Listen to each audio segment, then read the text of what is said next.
Quilters Newsletter TV, the Quilters community, is brought to you by Handy Quilter, designed by a quilter for quilters. Sulky, express yourself with Sulky and create with confidence. Brother, it's so easy with Brother at your side. And Quilt Cut, easy fabric cutting for quilters. Hi, and welcome to Quilters Newsletter TV, the Quilters community. I'm Mary Kate Carpetras, and with me today is Susan Geddes, who is Quilters Newsletter's art director, and we're really happy to have gotten you on camera today. Susan is a wonderful quilter in her own right. She does beautiful work that usually we get to see. Sometimes we get to publish her patterns in the magazine. And today Susan is here to talk to us about an art quilt that she made. We're big fans of the Alzheimer's Art Quilt Initiative at Quilters Newsletter. We report on them quite often. And in December of 2013, they're going to cease operations after, I don't even know how many years. It's been a few years they've been in operations. But they're shutting down.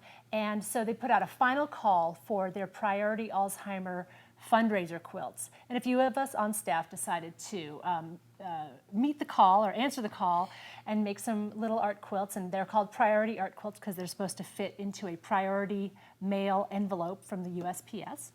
And this is the quilt that Susan made, and or actually this is a reproduction of the one that is currently for sale on the AAQI's website. And so we want Susan to talk to us about her process for making this really beautiful little art quilt. So tell us a little bit about it. What do you call this one? I call this quilt Fly Away Home. I did it in memory of my parents, both of whom are gone, both of whom had their sufferings in the end, neither of whom had Alzheimer's. They loved birds, they loved flowers, and my dad towards the end made a comment about he wished he could just fly away, and so Fly Away Home is why this quilt is made. The AAQI requirements were for a 9 by 12 inch quilt, and they also asked for this fast triangle sleeving method in the back.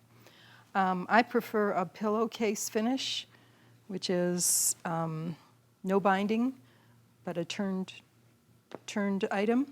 So you had to design your steps to achieve all of that, to be able to put those fast finish triangles on the back without having to do a traditional binding. Correct. So there's a little bit of pre-planning that goes into that. So we're going to talk through all of those steps here. That's correct, Mary Kate. So let's just take this out and let's start with your design process. What inspired you to get started on this? Okay. Well, the first thing, we got some great fabrics, Christmas fabrics in a little bit ago, and these chickadees caught my eye. My parents were in Ohio, and chickadees are pretty prevalent there. They're a friendly little bird. And then we've also gotten this great rose pattern from another manufacturer, and that also caught my eye. But I didn't really know what I was going to do with everything at that point. So the birds and the flowers just kind of sat around for a while until the idea started. Let it percolate. Yeah, things started gelling a little bit, and so once I had a pretty fair idea of what I wanted to do, I started working through it. And I also brought some batiks into play because batiks are great blenders. And if you look at different batiks, this one's got some great florals in it. Yeah, little leaf patterns. The variety of patterns that are available in batiks these days, if you haven't taken a close look at them lately, you'd be astounded. All the motifs that are available. We're always surprised when we see the samples come into the office. Yeah. And what I love about this selection of fabric right now is there are similarities in the colors and stuff, but they don't scream, make a quilt out of me all at the same time. But yet in your art quilt, they just meld so beautifully. And so let's take a look at how you work with them, how you cut them, and what you do with them. Okay. So to actually do the process, I started with a 9.5 by 12.5 background fabric. And then what I did is I took parts of the fabrics I knew I was going to use, and I just rough cut them. So I didn't cut this bird out totally. I fused him to fusible web, and I rough cut this border. And then once the fusing's done, you're going to close cut it. In this little bird's case, I just follow along the outline of the bird. And that's pretty easy to do. Okay? Do you cut out more motifs than you think you might end up using just so you've got something to play with, or do you know exactly how much you're going to need? I cut out a few more. The main motif, I was pretty sure about that, and the birds, I was pretty sure about that. But these batiks, I cut out more than I was going to use just to get a little play going on. One of the things I love watching you work is even when we have to sew blocks for staff picks or something, you're really good about playing with your fabric. You don't just, well, you don't leave it to the last minute for one, so you have time to play, but you work on a design wall, and I see you put fabric up and you step back, and Kath, our other designer on staff, she works the same way, and I think it's important for those of us who maybe don't consider ourselves artists to know that the professionals, it's process. It's not just a bolt of lightning of inspiration. There's some inspiration, but then there's just a definite process to the artistic. That's true, and I would recommend everybody work that way. And if you're stuck on a design at some point in time, then just walk away from it for a while. And sometimes it's a day, sometimes it's a weekend, but usually when I walk away from something, within a couple days, the answer will come. So if you're frustrated because you can't get it right then and there, take a break. Okay.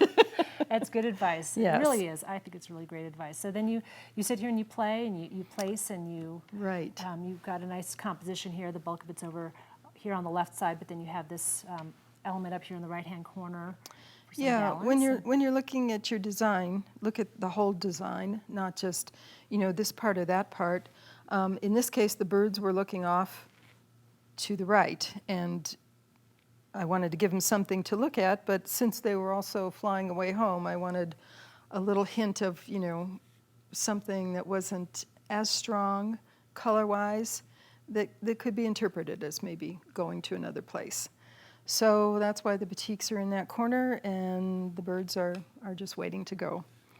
So after you've got all your little parts and pieces assembled, and you've played with them, and got your placement figured out, then I will just take the backing paper off the fused parts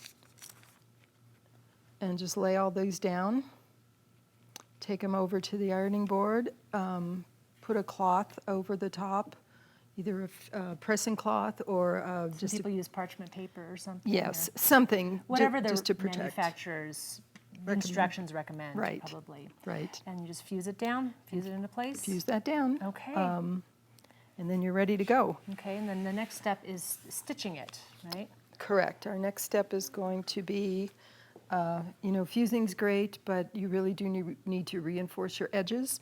So I used some monofilament thread and in the top, and then a cotton thread in the bobbin. In this case, I used a light blue thread so you could see where we stitched. I would recommend when you're doing a project to use matching thread to your lining so that you don't have any show through. And let's mention here that this is not the finished back that you see, and that's by design.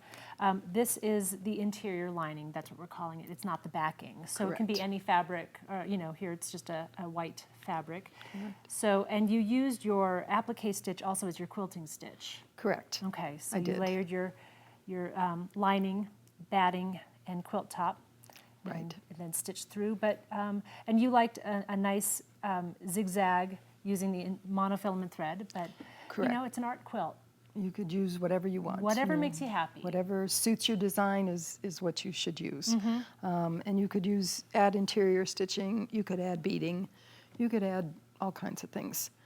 The reason I did this way at this point is because when I add the half square triangles for the sleeving, I need to slip those in between this and the backing. If you were just using a regular binding, you could quilt through all your layers and your backing at one step. Right, and then you could incorporate the fast finish triangles into the binding step if you were doing it Correct. traditional way. So let's Correct. take a look at how you prepared your backing. Okay. I'll move this to the side for now. Okay.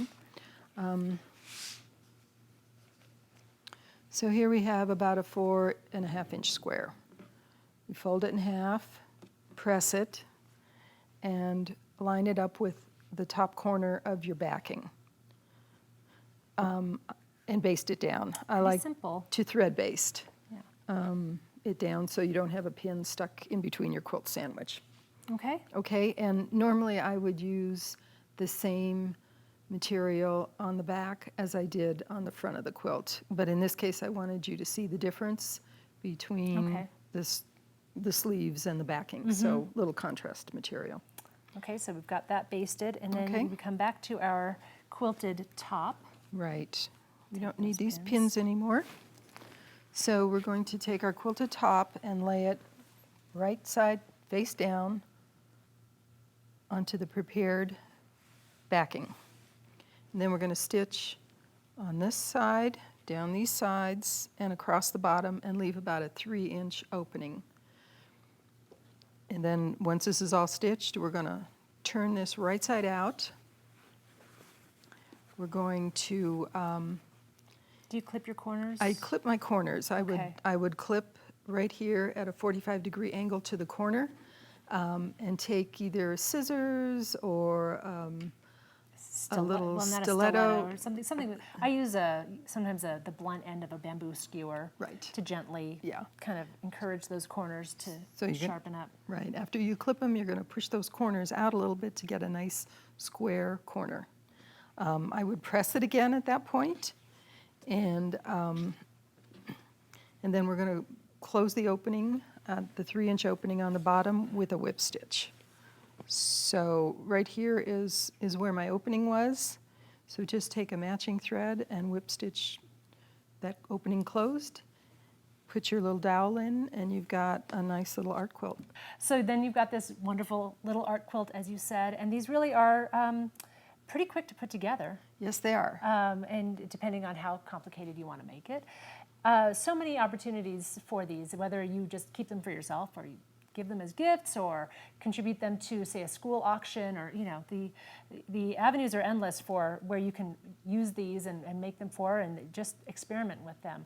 As far as the Alzheimer's Art Quilt Initiative is concerned, be sure, if you're viewing this before December 31st, 2013, visit their website and take a look at all of the quilts that they have for sale. They also have some set aside for auction.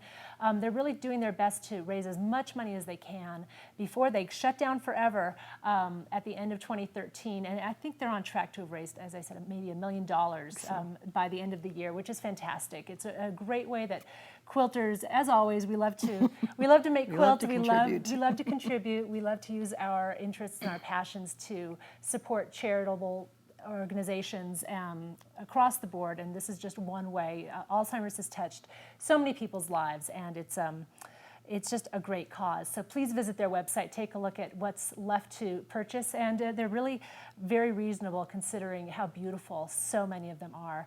So thank you so much for being here today, Susan, and sharing your process with us. I think it's very interesting and inspiring for a lot of us who maybe don't do art quilts, and we hope that you will find some inspiration here too. Thanks so much for joining us. We hope to see you next time. Bye-bye.